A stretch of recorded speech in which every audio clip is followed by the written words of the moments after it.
So now we switch to English, and I would like to introduce you, Robert Scheidt. Hi, Robert.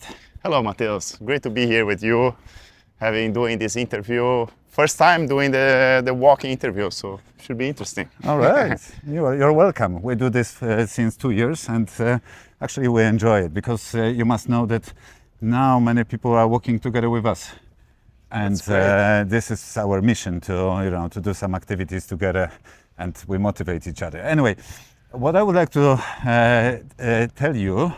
This is the statement. We know each other for many, many years. Yeah. Actually, I was counting 31 years. We met in Savannah before Olympics, on the pre-Olympics. And I remember we shake the hands for the first time. Of course, I knew you but you were sailing different boats that time. To the day we are sailing the same boats. But I must say that I don't know anyone like you. Because I think you are the only person I know who has no weekdays. I mean no bad days. I don't know how do you do this, but I think you are the only one person in the world which are always ready. Do you have the same observation from your point of view? Well, Mateus, first of all, great memories from where we met, and I think back in those years we had some golden years, no, together in Savannah, winning both the gold medal. Yeah. Oh, actually, this is a good point. Yeah. Robert won the gold medal, and I won the gold medal. Exactly. You won on the laser, I won on the fin. Yeah. Exactly. And this was our first gold Olympic medals. Exactly. Yeah. So it was big for Poland, big for Brazil. And to answer your point, it looks like sometimes, you could say, okay, you don't have any off days, but I think everybody has, ups and downs. Mm-hmm. I think what is important is when you don't feel that great, to still go through the routines that would bring you to a certain level. By that I mean, once you develop a healthy routine and you develop your way of doing things, even when you're not having let's say you don't have a very good night of sleep, or you're waking up and you're not feeling great, you can still be productive with your life and you can still achieve things. Maybe it's not going to be your best result, your best performance, your best meetings, but it's still going to be decent. So what I think is very important in sport, in life, is to try to give your best every day. Independently how you are feeling, is to always try to give your best, and that's what I try to do in sport. And now what I try to do, with my other activities, with my family, be present.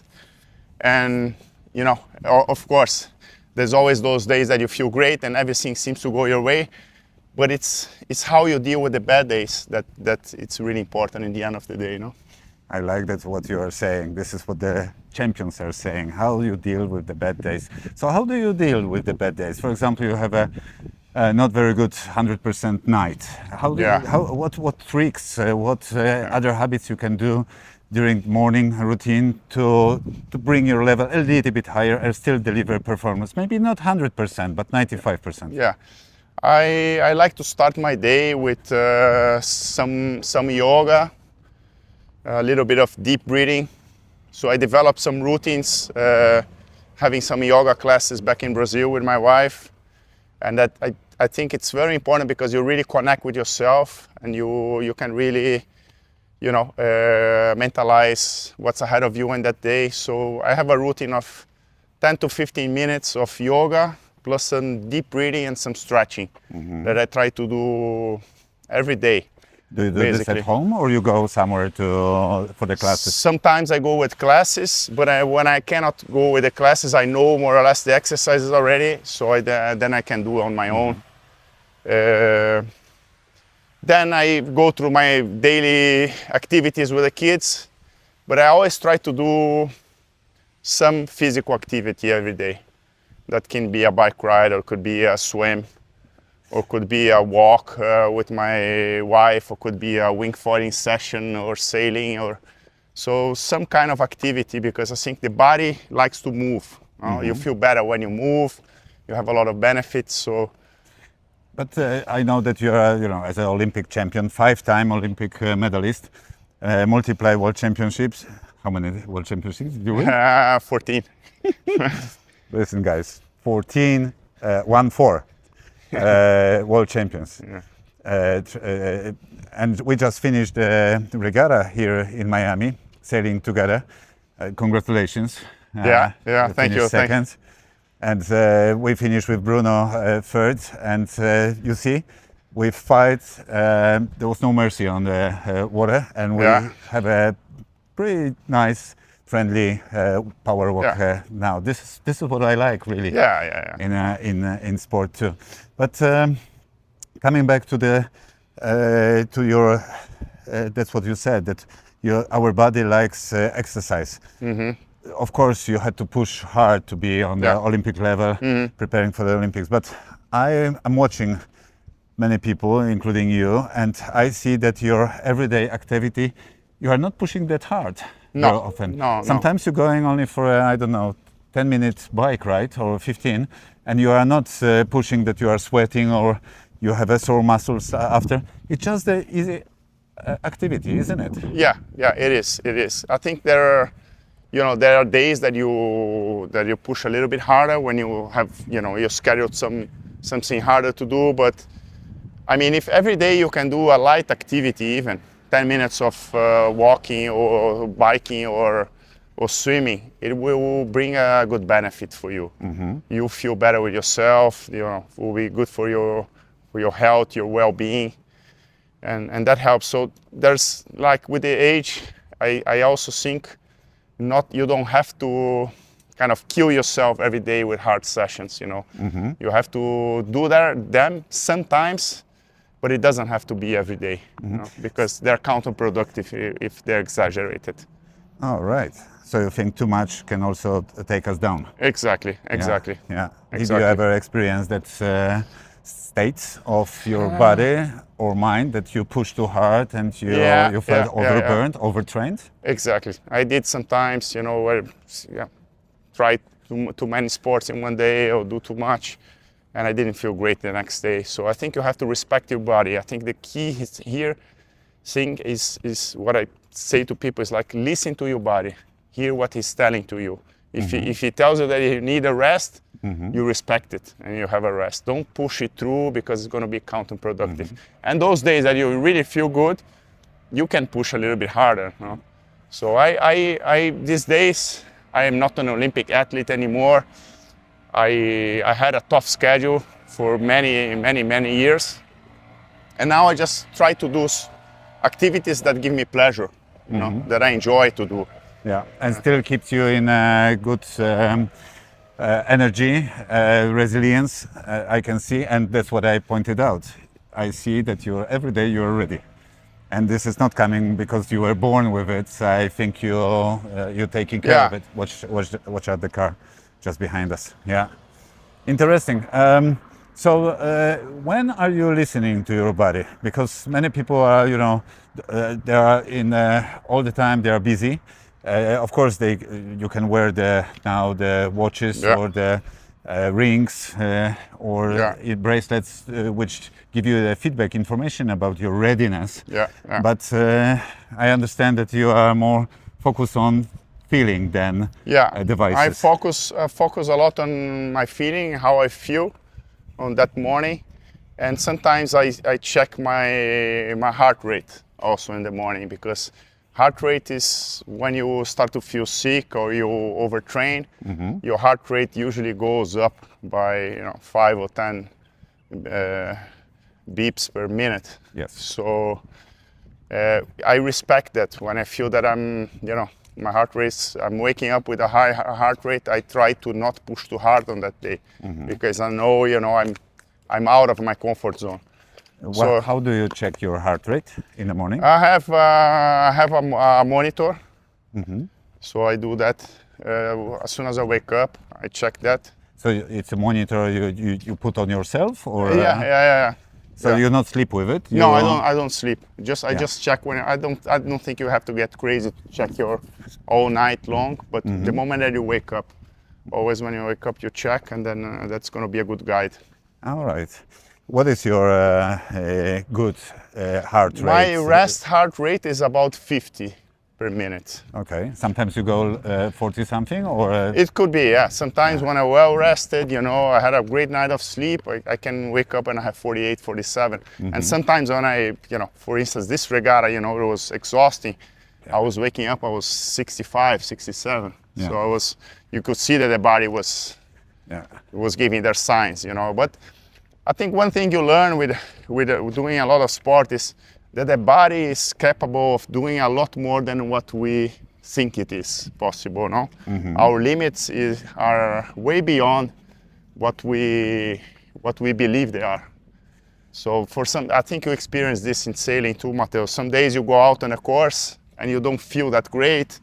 You're reaching out, your leg is painful, you know, you're saying, it's gonna be a hard day with a lot of hiking and a lot of stress. But once the race starts and you get the adrenaline kick, you feel fresh again and you get a kind of a second wind, no? Yeah. You get your body gives you a chance to push through. Yeah.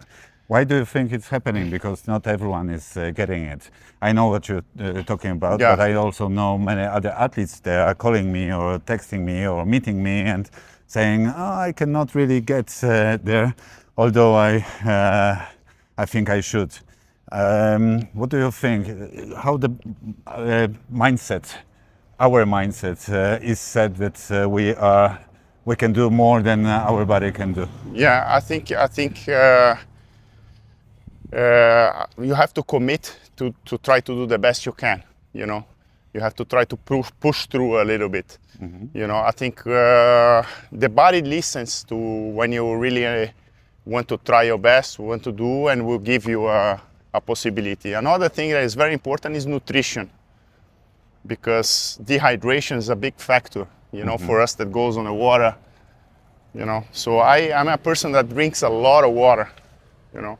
Also, when you're at home and you are not exercising, not Exactly. sailing? Also, I drink a lot of water, so because I experienced already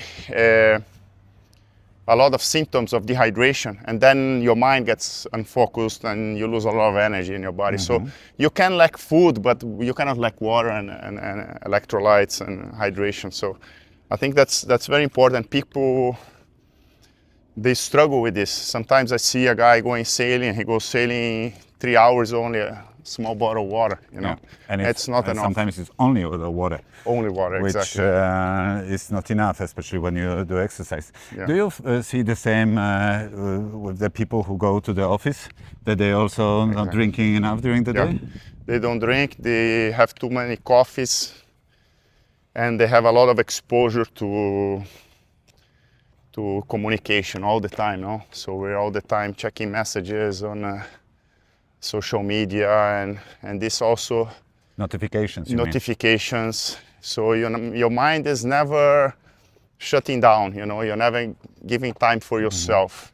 You think the mind should be shut down from time to time? Exactly. During the day? I think so. I think having some breaks from a lot of input, a lot of communication I think it's very important to reach a peak performance. How do you do this at home? I know that you are not working every day, like you're not going to the office, you have a different lifestyle and life. So, but how do you switch off when you have to?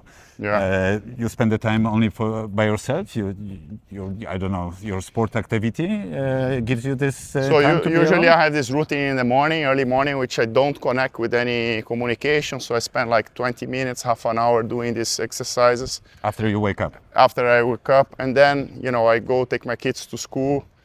And then I look at my life, my businesses, what I have to do, and then I really connect. But in the afternoon, I always save some time to do a sport. And then maybe in the end of the day, if I have time, I will do another session of deep breathing or relaxation, of trying to get away from constant communication. And you spend this time only with yourself? Or with myself. Sometimes I go with my wife, you know, to do a yoga class or something. But I think it's because in our generation, me and you, Mateus, you remember when we were in the Olympics in '96, there was no phone. No. There was no internet. and we had a lot more free time. Yeah. So we had time to go, for instance, what we're doing now. I would go for a walk, listen to the birds, clear my mind from the constant daily exposure to communication. Even the people around, yes? Even the people around, Yeah. exactly. Yeah. So having some quiet time, some downtime from when you have a hard day, I think it's very important. You cannot constantly, because it drains a lot of energy. Yeah. And then when you really have to give your energy, you don't have it. You know what I mean? So it's you have to have that switch, I would call it, a switch on and a switch off. It's important to save some time during your day to put the switch off and turn into yourself a little bit. Did you learn it by yourself through the self-development, or somebody teach you that? I had a fitness coach that was very into this in Brazil. So we would, do like you're doing now, or go for walks or runs or whatever. And we talk a lot through these routines. And he was also very big into yoga and deep breathing. So he taught me a lot of things. And so that I brought this into me because I tried this during events, regattas, and I tried it in my life, and I felt good with it. And I think it's a reality because it's tough these days, no? You don't have much time for yourself, no? With especially if you're a busy man. So, but I encourage people. Maybe you don't have a lot of time, but you do have 10 minutes per day. You do have 15 minutes per day. Everyone has it. Everyone has it. It's people who say they don't have it, they're lying. So you will have. You make your time. And I think if you constantly do it, and every activity in your life is about consistency, it's not doing one time and then. So you have to start doing this by 10 minutes, and then if you feel good, you go next day 15 minutes, and then you feel good with it, and then you incorporate this, and on the long run, it will make a difference for you. Yeah. I can see, I have the observation that you are, you know a lot about yourself, you live with yourself on the good level, good connection, but also you live close to the nature, you're taking care about your energy and your life and your time. I'd never seen you in, let's say, Lamborghini or Aston Martin. I never seen you on the red carpets and the great galas. You are not really the party animal. You are not showing off. Is it your choice, or from the beginning, or how does it work? Because we know also other great sailors, legends we were sailing against, and they are like this. They love it, exactly. And you are not like that. Can you tell us a little bit more about this? Yeah, I'm not very big into material things, I have my Rolex, which is great, and I have some nice clothes to go out, but I'm not very big. I don't want to have a Ferrari, or I don't want to have a plane, I'm a simple guy. I like to live with simple things. So I value having a nice house maybe, or making a trip with my family. So these things is what I think money can give you, that they will bring you experiences.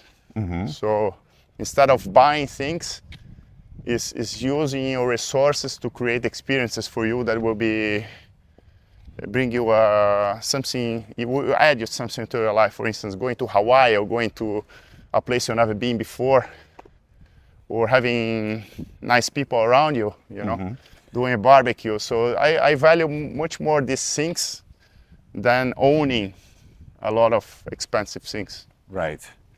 And you were like this from the beginning, or because you could, let's say, with your 5 Olympic gold medals, you carry the Brazilian flag on the opening ceremony in the Olympics in China, in Beijing. You have a great contract with Banco de Brazil, with Prada, and so you could have, let's say, many things. But I understand this was your choice. Yeah, this one was my choice. I mean, my family was always like this. My father was a humble guy also. He's a German guy, so he lived through a lot of tough times in his life. So we had a good life at home, but we never had, we never buy very expensive things. So he taught us a lot the value of things, what was really important in life. So I value that a lot. And my wife is like that too. She's a simple and humble woman. So we're kind of in the same page, you know, on those things. Are your But sons? sometimes we would go and do a trip somewhere, or you know, we own a nice house in Italy. So those things are very nice. You know, have a house in Italy which we can go, take our family, have friends around, and enjoy the lake. So those things, I think, are things that I value a lot. Yeah. Cool. You have two sons. One is sailing, and one is not in sailing. Yeah, Completely different. completely different. Yeah. Are they also going your way? You see they follow you and in Gintare, your wife, or they like to do different different way? Well, Eric is he's like a competitor. You know, he's a bit like me and like my wife. You know, he likes to sail, he likes to wing foil, he likes to do a lot of competitive sports. So he's into sailing. He's doing well. He's sailing Yoka 6 at the moment. He's 16 years old, improving a lot. Still a long way to go, you know. But I see that he enjoys it. We never push him to do sailing, so it was his choice.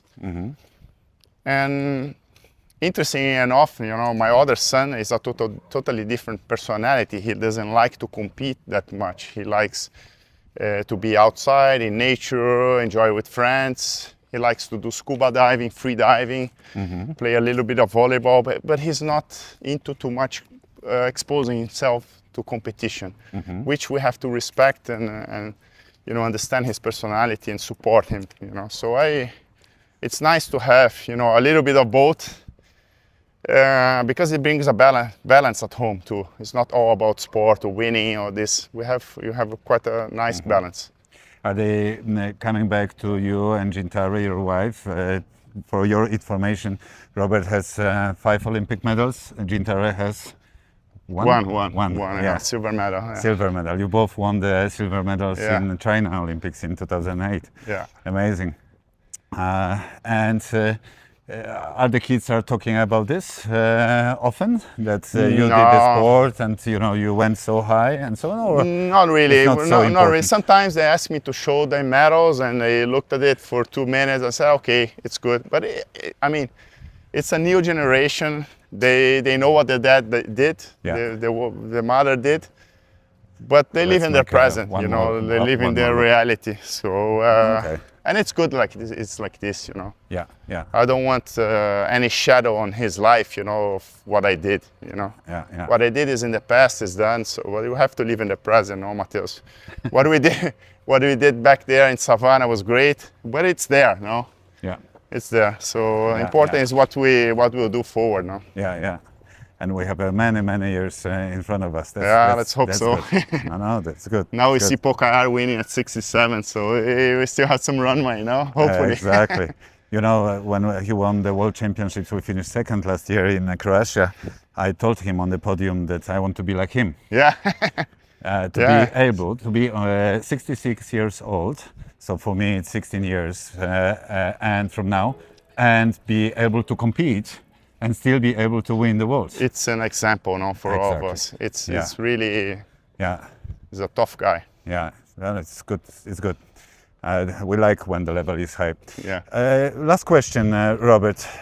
You sailed with Bruno for many years, and now I have a pleasure to sail with him. Yeah. But of course, I know that you went through, you know, very hard Olympic campaign, the same like me and Dominic. Yeah. And now it ends. You're sailing with Austin here. Yeah, you sail with Austin. I sail with Bruno.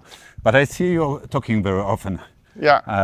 And you chat. You have we're competing against each other. Yeah. But you chat. You even talk about your feedback about racing. Yeah. We do.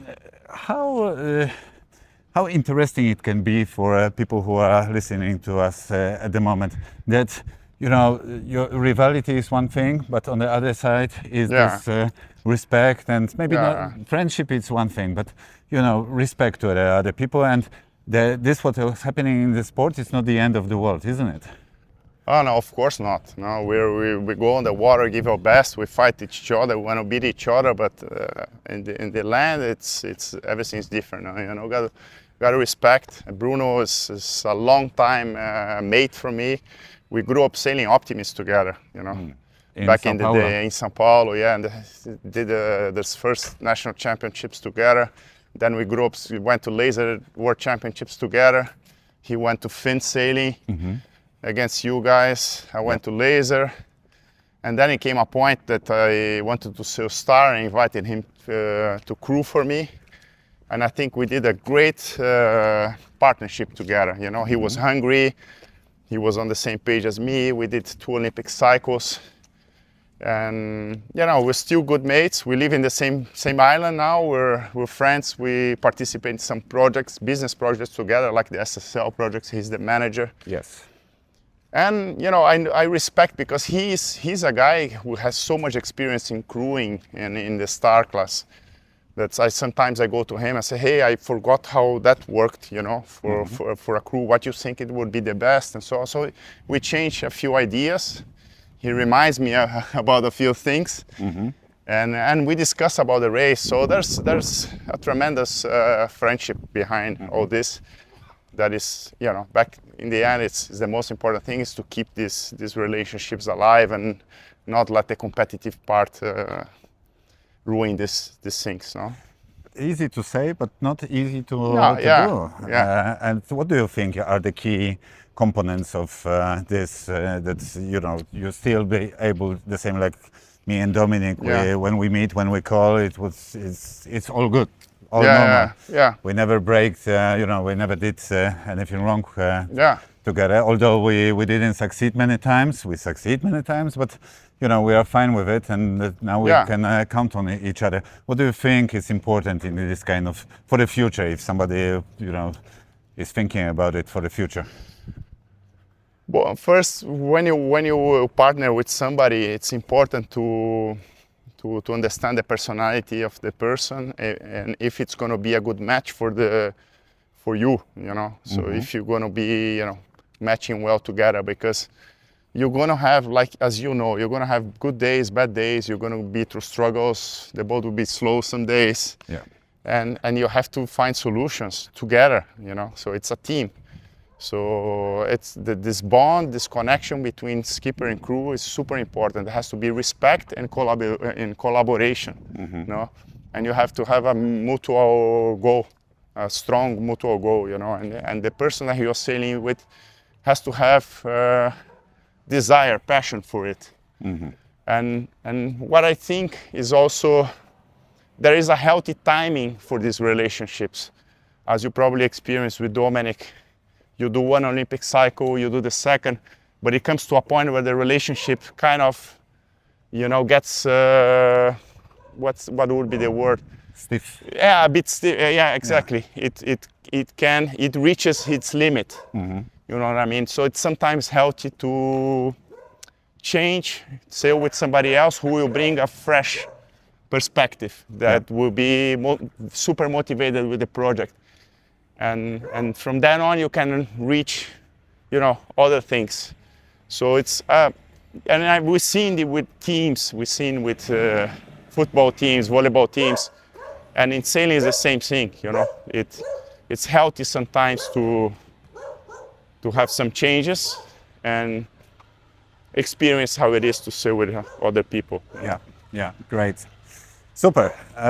Robert, I promise you it's going to be 25 minutes. It's 29 of great walk. I hope you enjoyed walking We did a sport of the day already. Huh? Exactly. After sailing 3 hours in strong wind, now we're good today. Oh, it's going to be sore muscles. I think I will recover for 1 month now after this regatta. But it was good. Too. It was good fun. Thank you, Robert. Good chatting with you always, Mateus. Yeah, great. And all the best for you guys.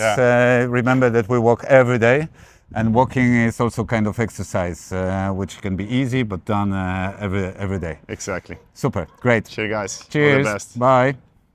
Dzięki za wspólny spacer. To był Power Walk, twój podcast w ruchu. Razem idziemy małymi krokami ku wielkim zmianom.